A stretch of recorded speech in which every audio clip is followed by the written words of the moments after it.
Bonjour messieurs, dames. Si vous pensez que je viens à Marseille par plaisir pour raconter la loi de finances, comme certains le préconisent, en fait, c'est pas pour ça. C'est pour recevoir les compliments de votre président qui, chaque année, nous explique pourquoi je suis indispensable et rassurez-vous, personne ne l'est.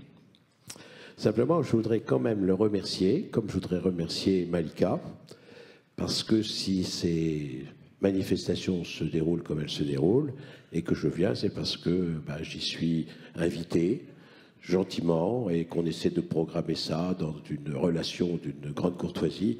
Et donc, je voudrais que vous applaudissiez votre président et Malika. Cela dit, je vais faire comme mes prédécesseurs. Je vais commencer par vous présenter évidemment mes meilleurs vœux pour cette année 2024 qui commence par une petite loi de finances, mais ça c'est l'accessoire. Le principal, c'est que vous soyez au cours de l'année 2024 dans une situation où le bonheur sera autour de vous et que vous pourrez, en famille, comme ça a été dit, ou seul, eh bien, vivre de grands moments de joie, de plaisir et peut-être un peu de satisfaction professionnelle. Et c'est aussi pour que votre profession soit peut-être moins difficile à vivre, que je vais essayer cet après-midi de vous commenter les principales dispositions de la loi de finances pour 2024. On a l'habitude de dire depuis quelques années que cette loi de finances, que ces lois de finances ne comprennent plus beaucoup de nouvelles mesures, et c'est la vérité. Il n'y a pas dans la loi de finances 2024 de mesures structurantes de la fiscalité française. Il faut dire que tout a été fait, on va dire, en 2018. Si on se souvient de ce qu'on disait à l'époque, on disait on a fait l'IFI qui se substituait à l'ISF qui était supprimé, on a créé le PFU pour taxer moins les plus-values, on a traité de la question de la taxe d'habitation dont on a vu le terme au cours de cette année. On a mis en place la retenue à la source. Et donc, on disait à l'époque, tout a été fait. Et quand tout est fait, c'est très simple. Il n'y a plus rien à faire. Heureusement qu'il y a des mesures qui arrivent à leur terme, qu'il faut reconduire ou pas reconduire, généralement on le fait. Heureusement qu'il y a une politique de verdissement de la fiscalité, et donc on verdit quelques mesures qui existent déjà, et heureusement qu'il y a de la jurisprudence, qu'elle soit nationale ou qu'elle soit aujourd'hui européenne, qui nous oblige à modifier quelque peu nos textes. Et donc, quand vous avez pu observer dans le Lefebvre, qui a quand même à peu près 120 pages ou 130 pages, ce qui prouve qu'il y a des choses à dire. On essaiera d'en faire la synthèse. On va commencer, comme d'habitude, par l'impôt sur le revenu, puis ensuite on s'intéressera à l'entreprise, d'abord en impôt direct, ensuite en TVA, ensuite en droit d'enregistrement et ensuite en impôts locaux, et notamment sur la CVAE. Puis enfin, on dira quelques mots sur la question du contrôle fiscal, sans vouloir être trop rébarbatif, pour dire ce que j'en pense un peu. Et puis, on évoquera, et je sais que ça va maintenir dans la salle beaucoup d'experts comptables, la question des rémunérations dans les SEL. Et donc, en tenant compte de la dernière instruction administrative du 27 décembre 2023, que peut-être beaucoup d'entre vous ont déjà lu, commenté, et qui savent aujourd'hui à peu près ce qu'il convient de faire lorsqu'il conviendra de déclarer en 2025 les rémunérations de nos associés des SEL. En ce qui concerne l'impôt sur le revenu, il y a quand même une mesure habituelle qui est celle de l'adaptation du barème de l'impôt sur le revenu à l'inflation. Et cette adaptation, cette année, c'est une augmentation de chacune des tranches de 4,8%. Ça correspond en principe à ce qu'était l'inflation. On ne va pas discuter du montant.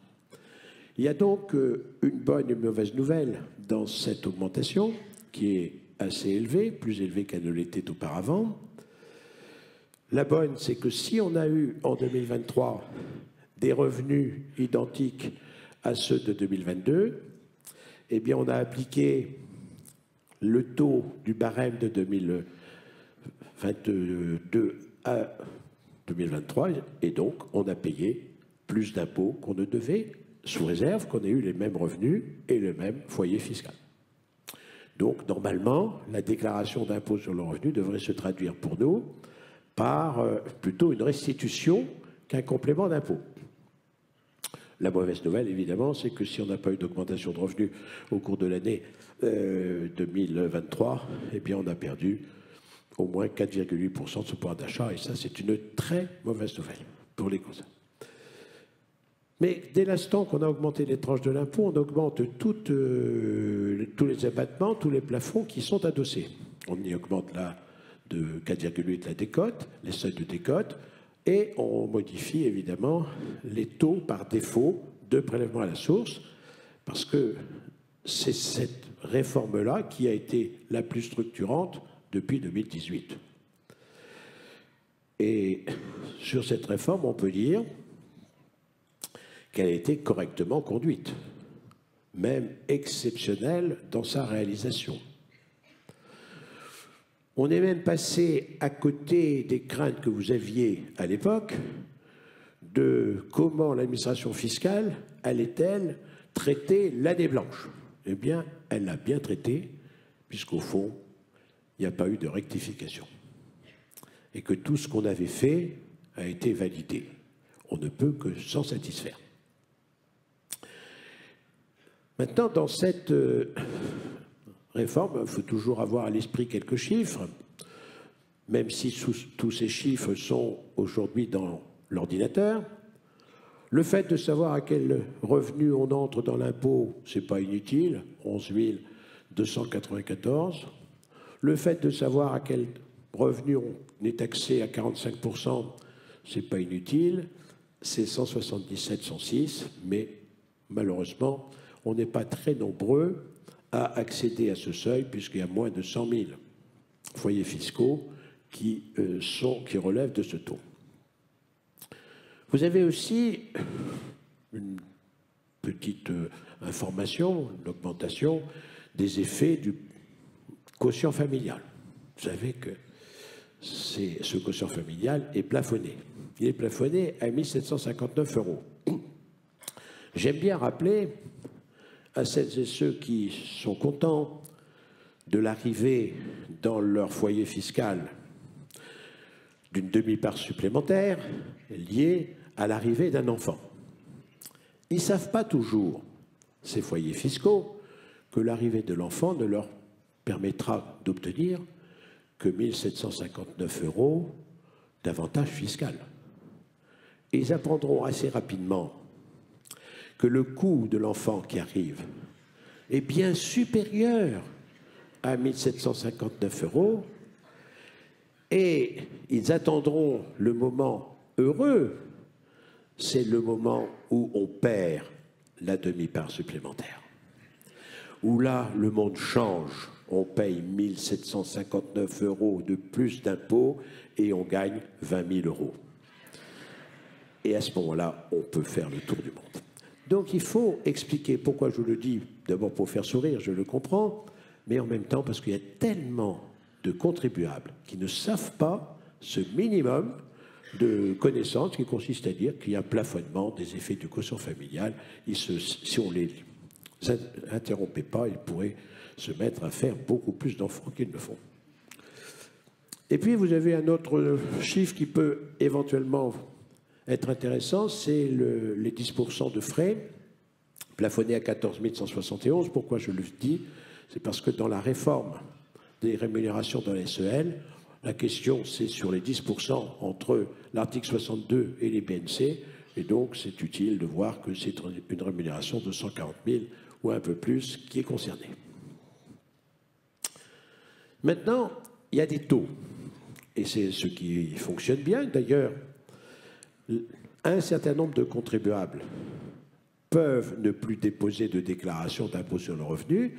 vous le savez, dès lors que tous leurs revenus sont connus de l'administration fiscale, ils ne sont pas tenus à déposer une déclaration. Lorsqu'ils le font, c'est parce que cette déclaration va leur apporter un avantage particulier, soit ils voudraient faire les frais réels en matière de traitement des salaires, soit ils pourraient obtenir une réduction ou un crédit d'impôt. Mais s'il n'y a pas d'avantage, on est aujourd'hui dispensé de déposer une déclaration et tout fonctionne sans intervention du foyer fiscal puisque tout est automatisé, informatisé. C'est quand même une révolution. Alors, dans ce dispositif, on a le taux par défaut et le taux individualisé. Deux notions qu'il ne faut pas confondre. Le taux par défaut concerne 4 catégories de contribuables. Ceux pour qui l'administration n'a pas de taux, pas formulé de taux. Les foyers fiscaux qui ont opté pour qu'on prenne un taux par défaut afin que l'employeur ou la caisse de retraite ne connaissent pas les revenus du foyer. C'est une option. On comprend que l'on puisse ne pas vouloir que son employeur ne connaisse pas les revenus du foyer. Pour les caisses de retraite, évidemment, c'est différent puisque la caisse de retraite, objectivement, ne s'intéresse pas à grand-chose sur votre situation de retraité, sauf peut-être à quel âge vous allez quitter ce monde, qui est la seule économie potentielle qu'ils peuvent espérer. Et puis la troisième catégorie, c'est lorsqu'on fait un rattachement de contribuables au foyer fiscal. Et puis la quatrième catégorie, ce sont les nouveaux entrants, ceux qui n'avaient pas encore d'activité. Bien, ça c'est le taux par défaut. Maintenant, nous avons le taux individualisé. Le taux individualisé, c'est tout à fait autre chose. Vous savez qu'aujourd'hui, le droit, c'est de déterminer un taux de prélèvement à la source qui tient compte du taux attaché aux revenus du foyer fiscal. Mais que les conjoints ou les pacsés peuvent demander à l'administration de retenir un taux individualisé par personne. Les foyers qui optent pour ce régime sont fort nombreux et les plus importants, ce sont ceux qui constatent entre les membres du foyer des disparités fortes, un haut revenu et un revenu faible. On n'a pas envie de prélever un taux par foyer fiscal sur un revenu faible qui va encore rendre plus faible le montant versé sur le compte bancaire de ce contribuable. Et donc, c'est dans ce cas que l'on exerce une option pour l'exercice du taux individualisé. À compter du 1er septembre 2025, c'est demain, on va inverser le dispositif. On va retenir en droit que le taux applicable, ce sera le taux par personne, autrement dit le taux individualisé, et que le foyer pourrait opter pour le taux par foyer. Vous avez bien compris que ce dispositif va conduire immanquablement à ce que la quasi-totalité des personnes imposées dans les foyers, en foyer fiscal, j'y reviendrai, vont être imposées avec un taux individualisé. Cela pourrait nous amener, sans trop se tromper, à la disparition du foyer fiscal. Parce que une des difficultés de l'administration fiscale, c'est de suivre l'évolution des situations personnelles des contribuables. Dans le passé, lorsqu'on avait un foyer fiscal constitué par des époux, ça durait une bonne 50aine d'années, sans changement. Aujourd'hui, quand on a 50 ans, on a déjà 2 divorces, 1 ou 2 PACS. Et comment voulez-vous que l'administration fiscale puisse suivre ces évolutions de la société française? Et pour suivre correctement Ces évolutions, c'est très simple. Il suffit d'identifier une fois pour toutes le contribuable, c'est-à-dire le taux individualisé. Et après, on sera toujours avec le même foyer fiscal qui sera le nôtre. On peut penser cela. Et ce, d'autant plus qu'on croit toujours que dès qu'on est marié, on forme un foyer fiscal unique. Et je me permets de rappeler que ce n'est pas toujours le cas. Si je suis marié sous un régime de séparation et que je ne vis pas sous le même toit que mon conjoint, ben on forme deux foyers fiscaux distincts. Ce n'est pas moi qui décide, c'est le Code général des impôts. Si je suis marié sous un régime de communauté et que je ne vis pas avec mon conjoint et qu'on a tous les deux des revenus distincts, on forme deux foyers fiscaux distincts.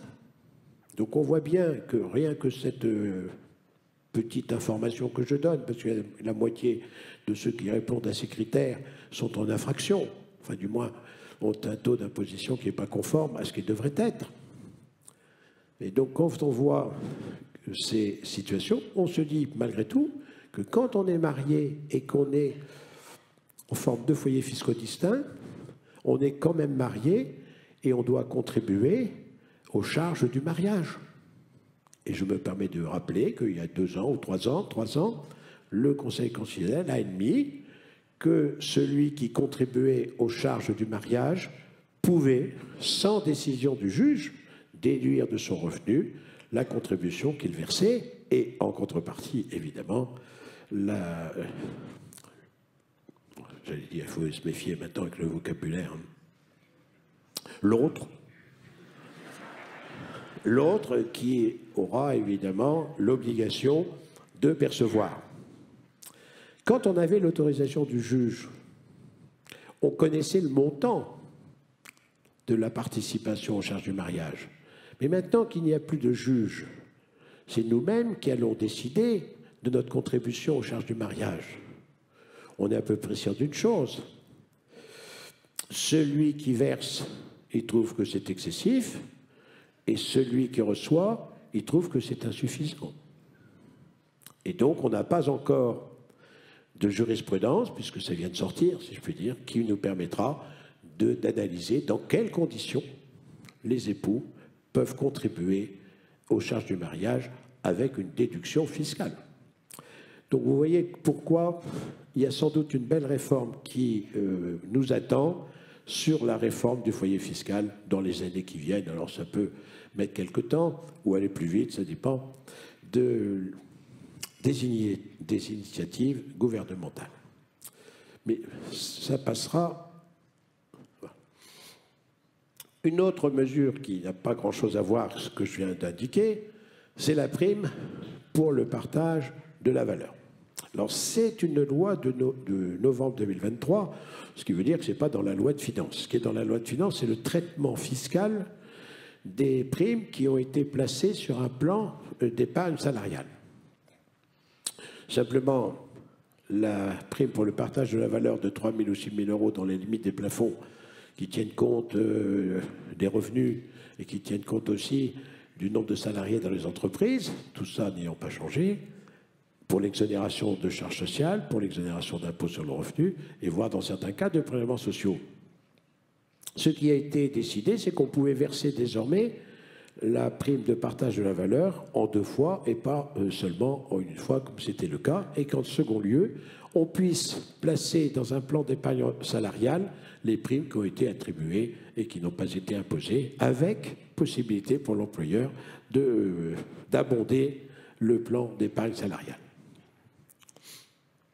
L'exonération des pourboires, c'est tout simplement une reconduction de la mesure qu'on avait vue l'année dernière.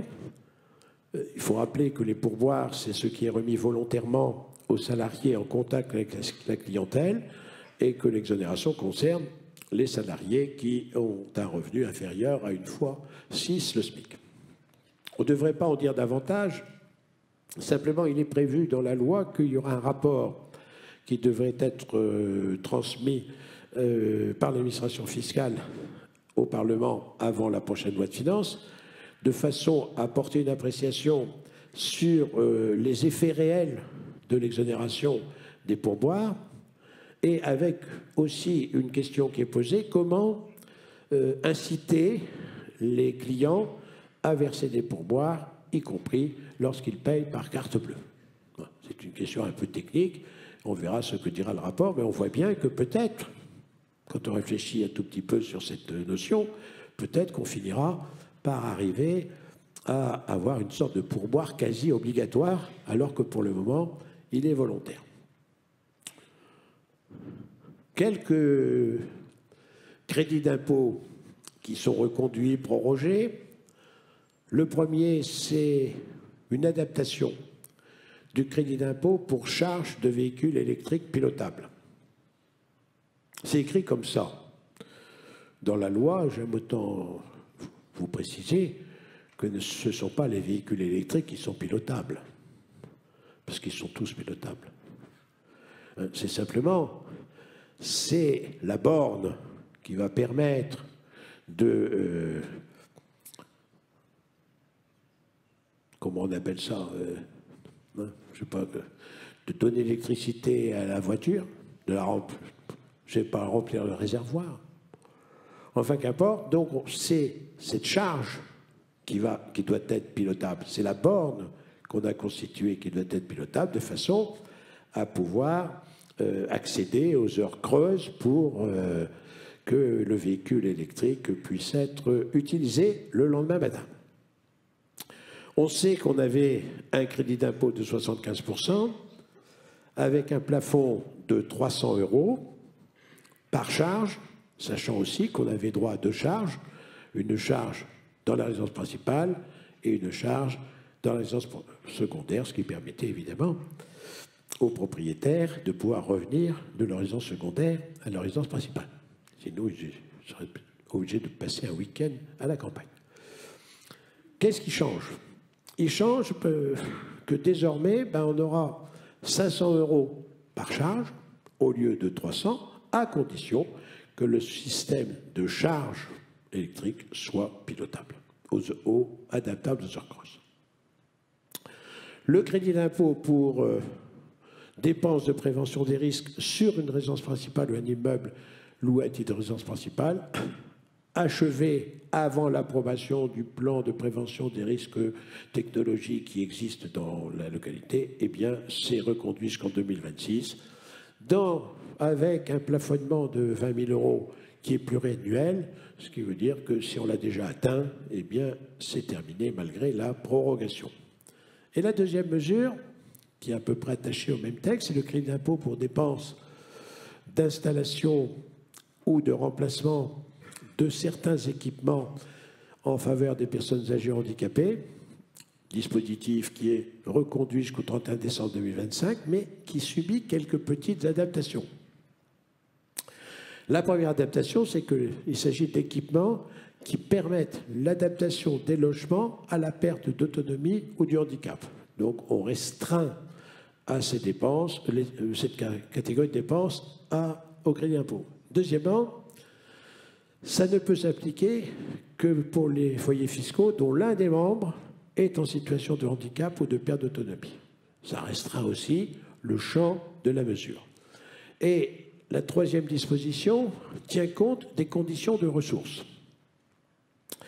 C'est là que je voudrais attirer votre attention pour celles et ceux qui regarderaient les conditions de ressources, donc ils vont s'apercevoir qu'habituellement on dit on ne peut pas en bénéficier si les ressources sont supérieures à temps. Et là, c'est le contraire. On dit on ne peut pas en bénéficier si les ressources ne sont pas au moins égales à, plutôt 30 000 à peu près. Pourquoi? Parce que vous avez, pour les faibles revenus, les très faibles revenus, un dispositif MaPrimeHandicap qui fonctionne comme MaPrimeRénov' et qui donc, c'est plus intéressant d'obtenir une subvention sur une dépense plutôt que d'attendre une réduction à un crédit d'impôt sur la même dépense. Donc c'est ce qu'il faut comprendre et ça s'applique à compter du 1er janvier 2024. D'autres petites mesures peut-être que je vais commenter plus rapidement. mais quand même, les dons effectués pour la sauvegarde du patrimoine immobilier religieux dans les petites communes, c'est Stéphane qui a dû vendre le produit, avec 75% dans la limite de 1 000 euros. C'est une branche de la Fondation du patrimoine. La prorogation de 3 ans de la réduction d'impôt Sofica jusqu'au 31 décembre 2026, c'est l'acquisition de parts de sociétés de financement du cinéma et qui est reconduite. Là, c'est un produit d'épargne, si c'est de l'épargne. Ensuite, vous avez le taux, le plafond majoré de 1 000 euros, la réduction de 75% pour les fournitures de repas, soins, logements, qui est prorogé. Et enfin, les dons aux organismes d'intérêt général, l'extension définitive aux associations qui concourent à l'égalité hommes-femmes à partir des revenus, eux, de 2023 et pour les années qui suivent. L'investissement immobilier Malraux, reconduit, prorogé jusqu'au 31 décembre 2024. Là, il faut savoir que c'est une réduction d'impôt qui peut être de 22%, 30% sur les dépenses de restauration des biens immobiliers, soit du secteur historique, soit du secteur des quartiers dégradés, et qui peuvent correspondre à des travaux de 100 000 euros par an. 100 000 euros par an à 22% ou à 30%, selon la nature des travaux et le lieu des locaux. Ça, c'est le promoteur qui vous le dit. Eh bien, ça veut dire qu'on dépasse le seuil de 10 000. Et je me permets de rappeler qu'on a un plafonnement de ce qu'on appelle les niches fiscales de 10 000 euros. Et donc, il fallait que dans cette mesure, on n'intègre pas la réduction Malraux dans la niche fiscale plafonnée à 10 000 euros. Ensuite, vous avez le régime de Normandie ancien, qui est prorogé jusqu'au 31 décembre 2024. Le de Normandie ancien, c'est du Pinel dans son fonctionnement, sauf que c'est de l'ancien. Pour que ce soit éligible, il faut des travaux qui représentent au moins 30% du prix d'acquisition, enfin du prix de revient de l'opération. On obtient une réduction d'impôt de 18%, comme dans le Pinel. Il y a un plafond de 300 000 euros, comme dans le Pinel, et il faut que le bien soit donné en location à titre de résidence principale à un locataire avec des revenus qui respectent les critères. Voilà ce qui veut dire que la réduction d'impôt susceptible d'être appliquée, c'est 2% sur 300 000, puisque les 18% répartis sur 9 ans de location, ça fait 2%, ce qui fait 6 000 euros pendant 8 ans de cette réduction d'impôt. Donc vous voyez que ce sont que des mesures qu'on connaît bien. Alors maintenant, c'est un peu plus compliqué pour tout le monde, parce que je ne suis pas sûr que le législateur ait bien compris tout ce qu'il a écrit et s'il n'a pas oublié quelque chose, mais moi je suis obligé de commenter ce qui a été décidé. Il faut se souvenir d'abord qu'existe une réduction d'impôt pour souscription en numéraire au capital de PME.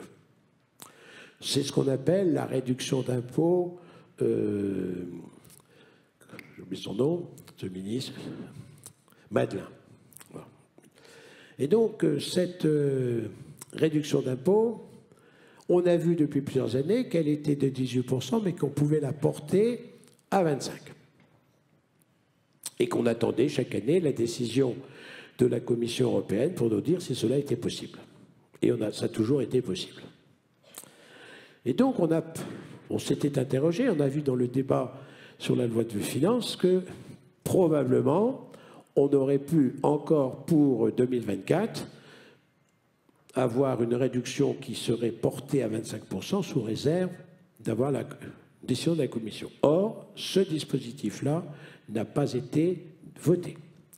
Autrement dit, aujourd'hui, tel que c'est voté, la réduction d'impôt Madelin est de 18% lorsqu'on souscrit au capital de PME et sous réserve que les conditions soient remplies. Vous allez me dire, c'est pas grave, on ne l'applique pas.